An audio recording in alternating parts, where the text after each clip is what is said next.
નમસ્કાર મિત્રો, કિસાન સમાચાર ચેનલમાં તમારું ખૂબ ખૂબ સ્વાગત છે। દેશ, દુનિયા અને ગુજરાતના તાજા, મોટા અને સૌથી મહત્વપૂર્ણ સમાચાર જાણીએ તે પહેલા તમે ચેનલમાં નવા હોય તો ચેનલને જરૂરથી સબસ્ક્રાઇબ કરીને વિડીયો લાઈક કરી દેજો।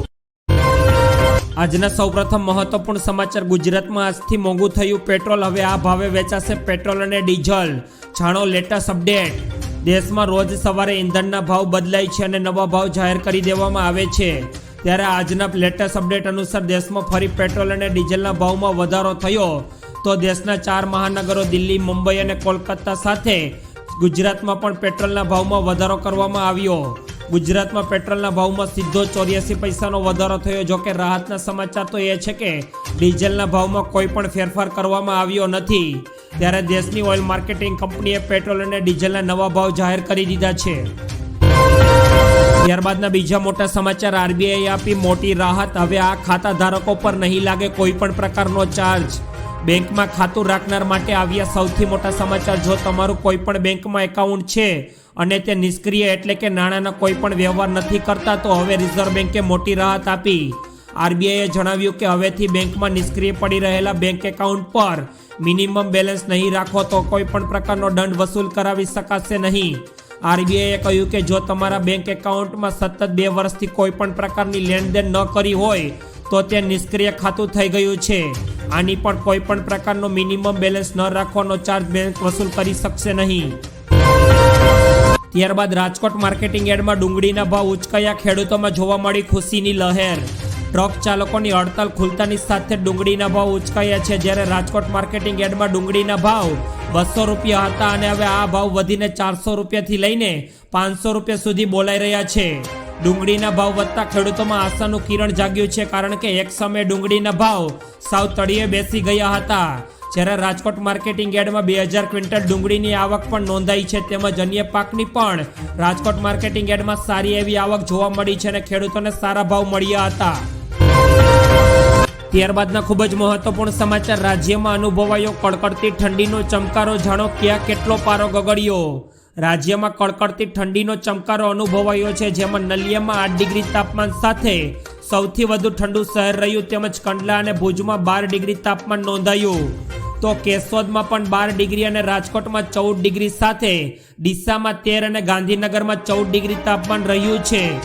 ગુજરાતમાં ઉત્તર અને પૂર્વના પવનો ફૂંકાઈ રહ્યા છે અને ગુજરાતમાં આગામી 5 દિવસ વાતાવરણ શુષ્ક રહેવાનું હવામાન વિભાગનું અનુમાન છે।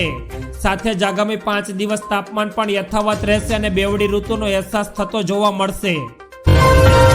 ત્યારબાદના અત્યંત અગત્યપૂર્ણ સમાચાર। અમદાવાદની પ્રખ્યાત રેસ્ટોરન્ટના ભોજનમાંથી નીકળી જીવાત। રાજ્યના વિવિધ રેસ્ટોરન્ટના ભોજનમાં જીવાત નીકળવાનો સિલસિલો યથાવત રહ્યો, જેમાં અમદાવાદમાં ફરી એકવાર રેસ્ટોરન્ટના પાર્સલ મંગાવેલા ભોજનમાંથી જીવાત નીકળી છે। આ વચ્ચે એક વધુ મોટી રેસ્ટોરન્ટની બેદરકારી સામે આવી, જેમાં અમદાવાદના હોનેસ્ટ હોટલમાંથી મંગાવેલા ભોજનમાંથી ઈયળ નીકળી છે। આ અંગે માહિતી અનુસાર અમદાવાદના એક યુવાને ઓનલાઈન ભોજન ઓર્ડર કર્યું હતું, જેમાં યુવાને પ્રહલાદનગરના હોનેસ્ટમાંથી ભોજન મંગાવ્યું હતું। ત્યારે ભોજન ખોલતા જ અંદર ઈયળ જોવા મળી હતી। ભોજન સાથે આવેલા બર્ગરના પેકેટમાં ઈયળ જોવા મળી હતી। ત્યારબાદના ખૂબ જ મોટા સમાચાર। રાજકોટમાં મોટા પ્રમાણમાં ગાંજાનો જથ્થો ઝડપાયો। રાજકોટ રૂરલ એસઓજી પોલીસે વિછિયા તાલુકાના નાના માત્રા ગામે દરોડા પાડ્યા હતા અને મોટા પ્રમાણમાં નાના માત્રા ગામની વાડીમાંથી ગાંજાનો જથ્થો એસઓજીએ પકડી પાડ્યો છે। વિછિયાનું નાના માત્રા ગામની વાડીમાં 127 કિલોના ગાંજા સાથે એક શખ્સની ધરપકડ કરી નાના માત્રા ગામની વાડીમાં પોલીસે દરોડો કરીને વિનુભાઈ ઉર્ફ વિનાશની ધરપકડ કરી છે। સ્થાનિક લોકોની બાતમીને આધારે રાજકોટ ગ્રામ્ય એસઓજી પોલીસે ગાંજાના છોડનું વાવેતરનો જથ્થો 127 કિલો, જેની કિંમત 12,70,000 રૂપિયા થઈ છે, તેને ઝડપી પાડ્યો। ત્યારબાદના ખૂબ જ મહત્વપૂર્ણ સમાચાર। ગુજરાતમાં કોરોનાની રફતાર।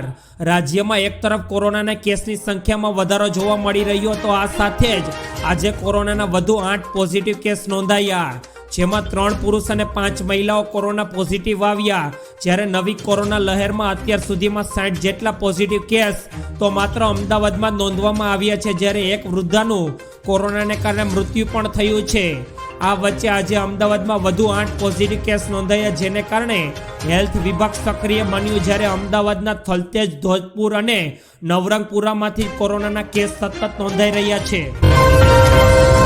ત્યારબાદના ખૂબ જ સંવેદનશીલ સમાચાર, રાજકોટમાં ફરી દેખાયો દીપડો, લોકોમાં ફફડાટ। કાલાવર રોડ ઉપર આરપીજે હોટલ પાસે દીપડો દેખાયો હોવાની પુષ્ટિ થઈ ગઈ છે, જેમાં સીસીટીવીને આધારે દીપડાને લઈને વન વિભાગ સક્રિય થયું અને રાજકોટના કાલાવર રોડ ઉપર દીપડાની દહેશત ફેલાઈ।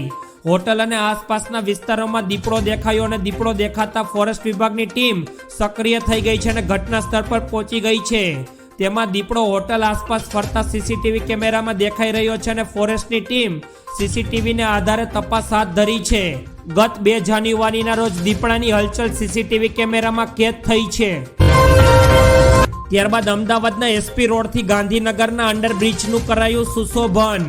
અમદાવાદ એરપોર્ટ જવાના રસ્તાઓ ઉપર રંગરોંગાર બેનર, પોસ્ટર સહિતની તૈયારીઓ શરૂ કરી દેવાઈ છે। વાઇબ્રન્ટ ગુજરાતની તૈયારીઓને લઈને અમદાવાદ એરપોર્ટથી મહાત્મા મંદિર સુધીના તમામ રસ્તાઓ પર બેરિકેડ્સ લગાવી દેવામાં આવ્યા છે।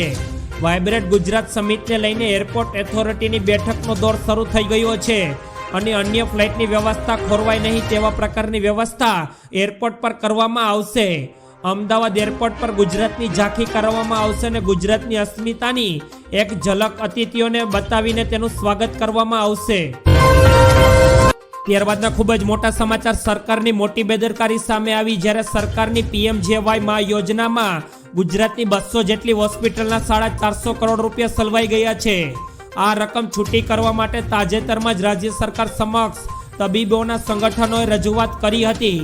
તબીબોના સંગઠનની આ માંગણી પર સરકારે ઘટતું કરવાને જલ્દી રકમ ચૂકતે થાય તે સંદર્ભની બાંયધરી આપી હોવાનું તબીબો જણાવી રહ્યા છે। પીએમજેવાય મા યોજનામાં ગુજરાતની ખાનગી અને ટ્રસ્ટ સંચાલિત હોસ્પિટલ દ્વારા સારવાર પૂરી પાડવામાં આવે છે, જ્યારે છેલ્લા 1-2 વર્ષથી 450 કરોડ જેટલી રકમ સરકારની બાકી બોલે છે। ત્યારબાદના બીજા મોટા સમાચાર, દક્ષિણ આફ્રિકાના નામે નોંધાયો શર્મજનક રેકોર્ડ। આજે ભારત અને દક્ષિણ આફ્રિકા વચ્ચે કેપટાઉનમાં બીજી ટેસ્ટ રમાઈ રહી છે। દક્ષિણ આફ્રિકા પ્રથમ બેટિંગ કરવા માટે ઉતરી હતી, જ્યારે ભારત તરફથી આવેલ સિરાજ નામના તોફાનમાં તેના 6 બેટ્સમેનો આઉટ થઈ ગયા હતા। ભારત સામે બીજી ટેસ્ટના પ્રથમ દાવમાં દક્ષિણ આફ્રિકા માત્ર 55 રનમાં ઓલ આઉટ થયું હતું। દક્ષિણ આફ્રિકન ટીમ મેચના પૂરા સત્ર સુધી પણ બેટિંગ કરી શકી ન હતી અને કુલ 55 રન સાથે દક્ષિણ આફ્રિકાએ ભારત સામે ટેસ્ટ ક્રિકેટની એક ઇનિંગમાં સૌથી નાનો ટોટલ બનાવવાનો શર્મજનક રેકોર્ડ પોતાના નામે કર્યો છે। ત્યારબાદના ખૂબ જ દુઃખદપૂર્ણ સમાચાર, ભારતીય શેર બજારમાં ઘટાડો। નવા વર્ષના ત્રીજા દિવસ એટલે કે બુધવારે શેર બજારમાં સારો એવો ઘટાડો જોવા મળ્યો। શેર બજારમાં નફા વસૂલીને લીધે માર્કેટ ધડામ કરીને નીચે પડ્યું હતું।